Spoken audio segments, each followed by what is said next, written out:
മാതൃഭൂമി തൊഴിൽ വാർത്ത പ്രസിദ്ധീകരിച്ചിട്ടുള്ള ആനുകാലിക ചോദ്യങ്ങളാണ്. അപ്പോൾ എന്തൊക്കെയാണ് ആ ചോദ്യങ്ങളെന്ന് നമുക്കൊന്ന് നോക്കാം. ഒന്നാമത്തെ ചോദ്യം, സ്പേസ് ഡോക്കിംഗ് സാങ്കേതികവിദ്യ സ്വന്തമാക്കിയ എത്രാമത് രാജ്യമാണ് ഇന്ത്യ? അത് 4ാമത്തെ രാജ്യമാണ്. സ്പേസ് ഡോക്കിംഗ് സാങ്കേതികവിദ്യ സ്വന്തമാക്കിയ എത്രാമത്തെ രാജ്യമാണ് ഇന്ത്യ? 4ാമത്തെ രാജ്യമാണ്. 2024 78ാമത് സന്തോഷ് ട്രോഫി ഫുട്ബോളിൽ കിരീടം നേടിയത് പശ്ചിമ ബംഗാളാണ്. പശ്ചിമ ബംഗാൾ. 2024 78ാമത് സന്തോഷ് ട്രോഫി ഫുട്ബോളിൽ കിരീടം നേടിയത് പശ്ചിമ ബംഗാളാണ്. ഹൈദരാബാദിൽ നടന്ന ഫൈനലിൽ കേരളത്തെ 1-0 അതാണ് തോൽപ്പിച്ചത്. 8 വർഷത്തെ ഇടവേളയ്ക്ക് ശേഷമാണ് ബംഗാൾ സന്തോഷ് ട്രോഫി നേടിയത്. ബംഗാളിൻ്റെ 33ാമത്തെ കിരീടം കൂടിയാണ് ഇത്. കേരളം ഫൈനലിൽ തോൽക്കുന്നത് ഇത് 9ാം തവണയാണ്. 7 പ്രാവശ്യം കേരളം ട്രോഫി നേടിയിട്ടുണ്ട്. 1973-74 എറണാകുളത്ത് വെച്ച് നടന്ന മത്സരത്തിൽ റെയിൽവേനെ തോൽപ്പിച്ചാണ് ആദ്യ വിജയം നേടിയത്. അടുത്ത ചോദ്യം, മാലിന്യം വലിച്ചെറിയുന്ന ശീലം ഉപേക്ഷിക്കുന്നതിനായി ജനുവരി 1 സംസ്ഥാന സർക്കാർ ആരംഭിച്ച പരിപാടി എന്താണ്? വലിച്ചെറിയൽ വിരുദ്ധവാരം. മാലിന്യം വലിച്ചെറിയുന്ന ശീലം ഉപേക്ഷിക്കുന്നതിനായിട്ട് ജനുവരി 1 സംസ്ഥാന സർക്കാർ ആരംഭിച്ച പരിപാടിയാണ് വലിച്ചെറിയൽ വിരുദ്ധവാരം. അടുത്തത്, ദേശീയ മനുഷ്യാവകാശ കമ്മീഷൻ്റെ ഇപ്പോഴത്തെ അധ്യക്ഷൻ ആരാണ്? ജസ്റ്റിസ് വി രാമസുബ്രഹ്മണ്യൻ ആണ്.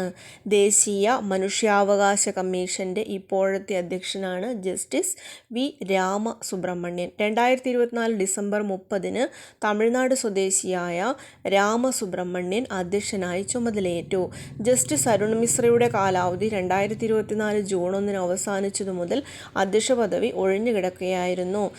ഈ കമ്മീഷൻ അംഗം വിജയഭാരതി സയാനിയായിരുന്നു ഇക്കാലയളവിലെ acting chairperson. Justice V R Sarangi, Vijayabharathi Sayani, Priyanka Kanungo എന്നിവരാണ് ദേശീയ മനുഷ്യാവകാശ കമ്മീഷനിലെ മറ്റംഗങ്ങൾ. ഏത് മുൻ പ്രധാനമന്ത്രിയുടെ 100ാം ജന്മവാർഷികമാണ് 2024 ഡിസംബർ 25 ആഘോഷിച്ചത്? A B Vajpayee. A B വാജ്പേയിയുടെ ജന്മദിനമാണ് 2024 ഡിസംബർ 25. അടുത്ത ചോദ്യം, 2024 നെറ്റ്വർക്ക് റെഡിനെസ് ഇൻഡെക്സിൽ ഇന്ത്യയുടെ സ്ഥാനം 49. 2023 60ാം സ്ഥാനത്ത് ആയിരുന്നു. 2024 നെറ്റ്വർക്ക് റെഡിനെസ് ഇൻഡെക്സിലെ സ്ഥാനം ഇന്ത്യ 49. അടുത്ത ചോദ്യം, ഇന്ത്യയിലെ സമാന്തര സിനിമാ പ്രവർത്തനത്തിന് നേതൃത്വം നൽകിയ പ്രധാന സംവിധായകൻ 2024 ഡിസംബറിൽ അന്തരിച്ചു. അദ്ദേഹത്തിൻ്റെ പേര് ശ്യാം ബെനഗൽ എന്നാണ്. ഇന്ത്യയിലെ സമാന്തര സിനിമാ പ്രസ്ഥാനത്തിന് നേതൃത്വം നൽകിയ പ്രധാന സംവിധായകൻ 2024 ഡിസംബറിൽ അന്തരിച്ചു. ഇദ്ദേഹത്തിൻ്റെ പേരാണ് ശ്യാം ബെനഗൽ. അടുത്ത ചോദ്യം, ഇന്ത്യയിലെ ആദ്യത്തെ zero waste airport Devi Ahilyabai Holkar airport, Indore, മധ്യപ്രദേശിലെ ഇൻഡോർ. ഇന്ത്യയിലെ ആദ്യത്തെ സീറോ വേസ്റ്റ് എയർപോർട്ടാണ് ദേവി അഹല്യാബായ് ഹോൾക്കർ എയർപോർട്ട്. ഐക്യരാഷ്ട്രസഭയുടെ ഇൻ്റേണൽ ജസ്റ്റിസ് കൗൺസിൽ ചെയർമാനായി നിയമിതനായ സുപ്രീം കോടതി മുൻ ജഡ്ജിയാണ് മദൻ ബി ലോക്കർ. മദൻ ബി ലോക്കർ. യുഎസിലെ ദേശീയ പക്ഷി അടുത്തിടെ പ്രഖ്യാപിക്കപ്പെട്ടതാണ് വെള്ളത്തലയൻ കടൽപ്പരുന്ത്. വെള്ളത്തലയൻ കടൽപ്പരുന്ത് യുഎസിൻ്റെ ദേശീയ പക്ഷിയായിട്ട് അടുത്തിടെ പ്രഖ്യാപിക്കപ്പെട്ടതാണ് വെള്ളത്തലയൻ കടൽപ്പരുന്ത്.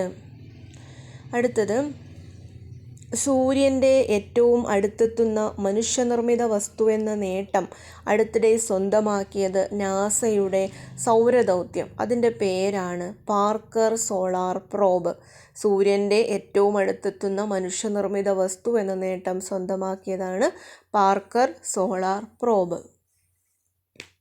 രാജ്യത്തിൻ്റെ സുരക്ഷാ നയതന്ത്ര ചരിത്രത്തിൽ ഏറ്റവും വലിയ തിരിച്ചടി നേരിട്ട കണ്ടഹാർ വിമാനറാഞ്ചലിന് 2024 ഡിസംബർ 24 എത്ര വർഷം തികഞ്ഞു? 25 രാജ്യത്തിൻ്റെ സുരക്ഷാ നയതന്ത്ര ചരിത്രത്തിലെ വലിയ തിരിച്ചടി നേരിട്ട കണ്ടഹാർ വിമാനറാഞ്ചലിന് 2024 ഡിസംബർ 24 എത്ര വർഷം തികഞ്ഞു? 25. അടുത്തത് 2025 പുതുവർഷ ദിനത്തിൽ അന്തരിച്ച ഡോക്ടർ KS മണിലാലിൻ്റെ പ്രധാനപ്പെട്ട സംഭാവന എന്താണ്? ഹോർത്തൂസ് മലബാറിക്സ് ഇംഗ്ലീഷ് മലയാളം ഭാഷകളിലേക്ക് പരിഭാഷപ്പെടുത്തിയതാണ് KS മണിലാൽ. 2025 പുതുവർഷ ദിനത്തിൽ അന്തരിച്ച ഡോക്ടർ KS മണിലാൽ 86 വയസ്സ്. പ്രധാന സംഭാവന എന്താണ്? Hortus മലബാറിക്കസിൻ്റെ English